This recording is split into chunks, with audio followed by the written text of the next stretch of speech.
In today's video, I want to talk about 12 reasons a control board in a heating and air system might fail. And some of these might be surprising, but I think the last one in particular might really blow your mind. I'm betting you never would have guessed what I'm about to say, but let's dive into this. I want to make this quick. We do have a bunch of them to go over. 12 reasons a control board might fail. Number one is brownouts, and brownouts are more common than people realize. And essentially what a brownout is there's more to it than this, but essentially the voltage that is supplying the heating and air equipment is not high enough. And there's different reasons that might happen. Usually an electrician and or heating and air technician needs to get in there to diagnose it correctly. And there are things you can do to alleviate that and fix the problem.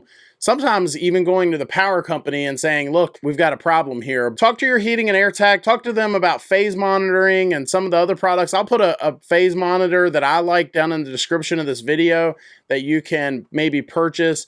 But again, this is not a DIY thing. You're going to want an actual pro to get in there to alleviate that and diagnose it properly. Number two is the opposite of that, and that is high incoming voltage. I've seen this far too common in my area where the incoming voltage should be, say, somewhere between 240, 244, somewhere around in there. And of course, we're talking about residential single phase voltage incoming here in the US. But we've seen, I remember somebody telling me just a few weeks ago about a house that had 270 volts coming in. Now that's not 277 high voltage wiring. We're talking about single phase wiring that the incoming voltage was just way too high. And again, that's something that a pro is going to need to get in there, and also your power company may need to get involved to get that fixed properly. This particular house I'm talking about, it wasn't just the heating and air system that kept having problems. They were having multiple issues in their house with electronics, appliances, and of course the brand new heating and air system they had installed recently. So that's definitely going to kill some control boards if nothing else. Number three is one that we do see a lot in our industry as well, but it can be very challenging to diagnose and find and have a solution for, and that is a short of some type in the low voltage wiring can cause that control board to fail. My old boss used to say, Josh, this is what separates the men from the boys in our industry. He was basically saying that to find some of these shorts, again, it can be quite a challenge. You really got to put your thinking cap on, become a detective, and really just trace down that short in some cases. Now, some of them aren't too bad, but some of them can be head scratchers, and they do cause issues. They cause boards to fail, and of course, other things like fuses and transformers are at risk as well. Number four is another one that's very common that you've, I'm sure, heard of, and that is power surges. Power surges are common across the country. No matter what the incoming voltage is, it's possible for you to get a surge of some type. A lot of folks will protect their electronics, their television, their computers from power surges. They never think to protect their heating and air equipment, and this is a bigger deal than it used to be. In the old days, when that system was single stage and, you know, it was just a simple switch, a contactor of some type, maybe a relay, there wasn't a lot to them and there wasn't a lot at risk. But these days, with a lot of the components that are installed that are meant to keep the system running more efficiently and protect the system and all the other bells and whistles that are installed on systems, they all do not like power surges, and you can install a surge protector to protect your heating and air system from that. I'm going to put a link to one of those as well. One of my favorite ones, one of the more commonly used ones, down in the description of this video. But again, this is also a product that you're going to want installed by a pro. Number five is critters. Critters can get in that heating and air system into the electrical component box and cause issues. I had a heating and air system that we installed a few years ago that it was a brand we had not installed many of yet. And we installed the system, and within a week, the system failed. And we went out there and control board was bad. And I remember being really upset. I was like, we've just switched to this brand, and, you know, we installed this for this customer, and was just so upset that they were having a problem already.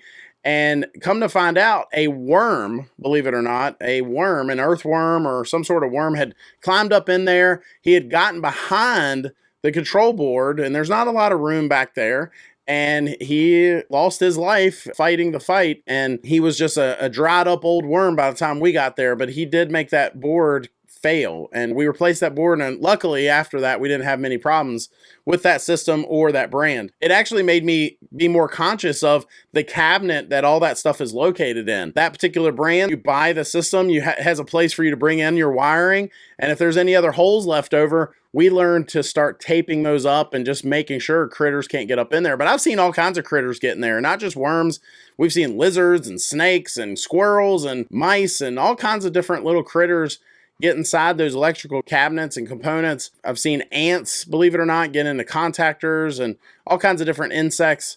And of course, a lot of these, if they were to get up in there and get near the control board, they could cause that board to fail. Boards have all kinds of components on them. They have resistors and transistors and all kinds of different things that, again, they just don't want to short out or have anything that is not supposed to happen, that we're going to go through in just a moment, some of these other things that could be caused by a critter. Number 6 is moisture, and control boards have come a long way. You know, I don't think this is as big of a deal as it used to be because of the coatings and different things that they put on the board to try to protect it, but I do think that it's still something that you need to be aware of. It can cause the board to fail, among other issues, especially if you have components that are not meant to be exposed to exterior weather conditions, and they are. I would say that most control boards that are installed in outdoor units, if it's a good brand, they're going to install boards in there that are meant to be in those types of locations. But I do think it's still something you need to be aware of.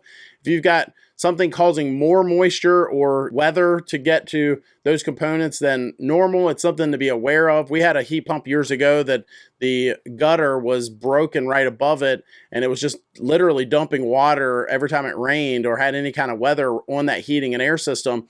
And I don't remember it actually causing any failures with the board, but I remember being very concerned because it was so much that when it would freeze, when it would be winter time, that this water was literally caking on this unit. I mean, it was just, the defrost cycle could not run enough to get all the ice off of this unit, and especially extreme temperature days, it was quite a concern. So of course they had to do something about their gutters, was the actual fix there. But again, just be aware of that. Number 7 is dust, and dust is not as big of a deal itself. Again, these boards are built to be exposed to certain things, but if you have dust getting up in there and then things starting to heat up, dust is something that can heat up and cause issues, and it can cause boards to fail. I remember we used to carry a dry paintbrush, clean dry paintbrush, when we would do our preventative maintenances on heating and air systems, and just take that and kind of wipe the boards with it and just kind of dust them off is what we were doing. Number 8, we have already kind of touched on, and that is heat. Boards do not like heat,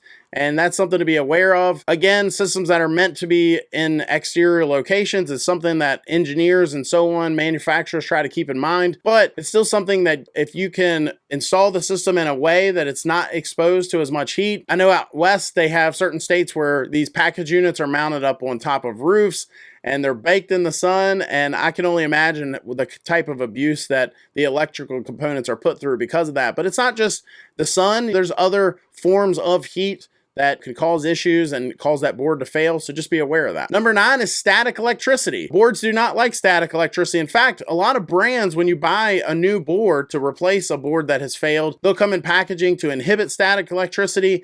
They'll come with instructions for technicians to be aware of, to handle that board in a certain way so that the static electricity on their hands and clothes don't affect that new board. Boards do not like static electricity, and it is a big deal. I know when I see folks that are new to the trade or they just don't care, handle boards in certain ways, you'll just see them kind of grab it like a sandwich. I'll just be over there cringing as I watch them handle the board. And there's been times I've seen that and it not cause an issue, you know, plenty of times. But once you learn that the risk that the board is at when you do that, it would just kind of make me cringe on the inside when I see that. Number 10 is age and life of the system. Again, we've got transistors and other components on that board. As life goes on and this board starts to get a little age on it, it is possible for those components to fail, especially if they're not being maintained correctly, especially if there is say a short or dust or other things that we've talked about previously that could cause that board to fail. But just life in general, just time going by can sometimes cause that board to fail. Number 11 is a DIY. I've seen boards fail just simply because somebody that didn't know what they were doing were doing this. A lot of times I'll probably even possibly get a comment on this video where customers will say, oh, you're just saying that because you don't want people taking your job and it's taking money from you and blah, blah, blah. I actually sold my company, so you're not taking money from me anymore. But even with that said, I think that folks that, whether they're a DIY or just somebody that's inexperienced,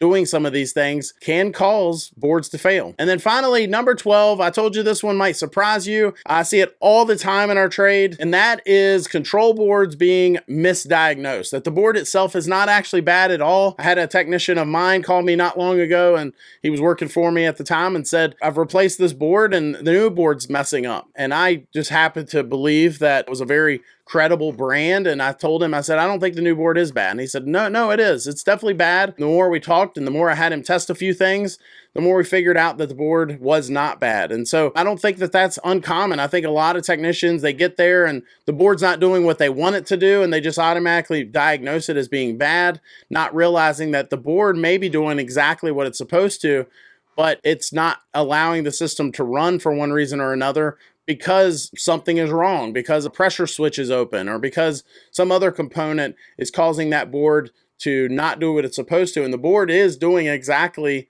what it's supposed to by not allowing that system to run. So I see that far too often, guys misdiagnosing boards. What can you do as a homeowner to alleviate that? Only thing I can think of is getting a second opinion, or going back to that company and saying, hey, I watched Josh's fat face on YouTube and he said that boards can be misdiagnosed.